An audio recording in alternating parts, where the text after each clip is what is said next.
بسم اللہ الرحمن الرحیم۔ السلام علیکم dear students, I hope you all are fine. ہم لوگ چیپٹر نمبر 3 پڑھ رہے ہیں، پیج نمبر 12۔ لاسٹ لیسن میں ہم نے پڑھا تھا کہ کس طرح سے جو ہے prince was wandering here and there, وہ ادھر ادھر گھوم رہا تھا۔ ہی واز ویری ٹائرڈ، وہ بہت تھک چکا تھا اور وہ بہت ہی زیادہ اکیلا محسوس کر رہا تھا۔ ایک بالکل ہی اسٹرینج جگہ تھی، اس کے پاس کچھ بھی نہیں تھا اور نہ ہی اس کے پاس جانے کے لیے کوئی جگہ تھی کہ وہ کہاں جاتا، اور نہ وہ کسی کو جانتا تھا کہ جس سے وہ مدد لے سکے، اور جن لوگوں سے اسے لگا تھا کہ وہ مدد لے سکتا ہے ان لوگوں نے اس کی کوئی بھی مدد نہیں کی، الٹا اس کا مذاق اڑایا۔ دے میڈ فن آف ہم۔ اور آخر کار جب ٹام کو یاد آ گیا، ایڈورڈ کو جو کہ ٹام کی ڈریس میں ہے، اس کو یاد آ گیا کہ بھئی جو ٹام ہے وہ کہاں رہتا تھا، تو اس نے کیسے کر کے جو ہے وہ اس کا گھر ڈھونڈنا تلاش کیا، اور راستے میں اس کو ایک بہت بڑا یوتھ سا آدمی ملا جس نے اس کو مارنا پیٹنا شروع کر دیا، بازو سے نوچا اور اس سے پوچھا کہ بھئی تم نے کتنے پیسے جو ہے وہ اکٹھا کیے ہیں وائل بیگنگ۔ اور جب ایڈورڈ نے کوئی جواب نہیں دیا، کیونکہ وہ ابھی سمجھ ہی نہیں پا رہا تھا کہ وہ کون ہے اور وہ کیا جواب دے، تو اس آدمی نے کہا کہ سارے کے سارے پیسے مجھے دے دو، ورنہ تمہارے جسم میں جتنی ہڈیاں ہیں وہ میں سب کی سب توڑ دوں گا۔ اگر میں نے ایسا نہ کیا تو میرا نام جان کینٹی نہیں۔ اوہ، so you are his father, تو آپ اس کے والد ہیں، said the prince eagerly, prince نے بڑے پرجوش طریقے سے ایگرلی جواب دیا۔ Please take me back to the palace, برائے مہربانی مجھے آپ واپس محل تک چھوڑ دیں۔ My father the king will reward you, میرے جو والد ہیں بادشاہ جو ہیں وہ آپ کو اس کا بدلہ ضرور دیں گے، اس کا انعام آپ کو دیا جائے گا۔ He will make you a rich man, وہ آپ کو ایک بہت ہی زیادہ امیر آدمی بنا دیں گے۔ You will never need to beg again, اور آپ کو کبھی بھی دوبارہ جو ہے وہ مانگنا نہیں پڑے گا فقیروں کی طرح۔ His father, what do you mean? I am your father, اس کا باپ؟ کیا مطلب ہے اس بات کا؟ میں تمہارا باپ ہوں۔ And I am going to beat you until my arms are tired, اور میں تمہیں اتنا ماروں گا جب تک کہ میرے بازو تھک نہ جائیں۔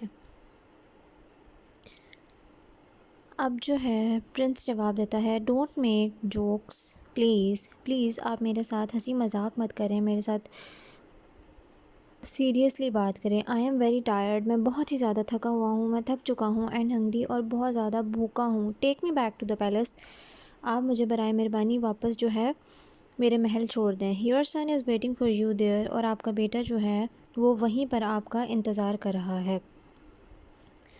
جان کینٹی شوک ہز ہیڈ، اس نے اپنا سر جھٹکا۔ The boy is mad, boy's apostrophe S کے ساتھ جو یوز کیا گیا ہے، یہ بوائے از کی شارٹ فارم ہے۔ دا بوائے از میڈ، یہ لڑکا پاگل ہو چکا ہے۔ ہی سیڈ، اس نے کہا، that's what book learning does to people, اور یہی کتابیں پڑھنا اور علم سیکھنا جو ہے لوگوں کے ساتھ کرتا ہے۔ He turned to the prince, اور پھر جب وہ واپس پرنس کی طرف مڑا، you are coming with me, تم میرے ساتھ آ رہے ہو۔ اب جو جان کینٹی ہے انہیں لگ رہا ہے کہ ہی واز لائنگ، کہ جو ان کا بیٹا ہے وہ جھوٹ بول رہا تھا، اور وہ یہ سب اس لیے کر رہا ہے کیونکہ اس نے کچھ کتابیں پڑھ لی ہیں اور اس کی وجہ سے جو ہے وہ عجیب سا ہو گیا ہے۔ ہی واز ایکٹنگ ویئرڈ، وہ اسی وجہ سے جو ہے برے طریقے سے، عجیب سے طریقے سے بیہیو کر رہا تھا۔ ہی سیزڈ ایڈورڈز آرم، سیزڈ کا مطلب ہوتا ہے جکڑنا، پکڑنا زور سے۔ اس نے اس کا آرم جو ہے سیز کر لیا، فورسفلی پکڑ لیا، اگین دوبارہ سے، اینڈ پولڈ ہم ٹوورڈز فش اسٹریٹ، اور اس کو گھسیٹنا شروع کر دیا فش اسٹریٹ کی طرف، پولڈ کھینچنا۔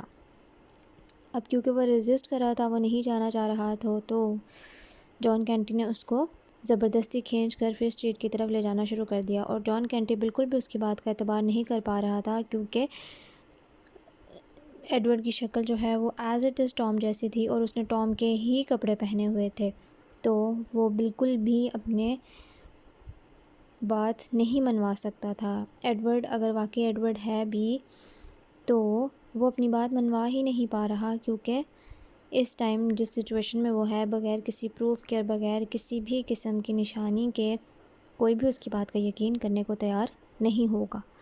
آج کے لیے اتنا ہی۔ Reread your lesson, take care of yourself, meet you in the next meeting, اللہ حافظ۔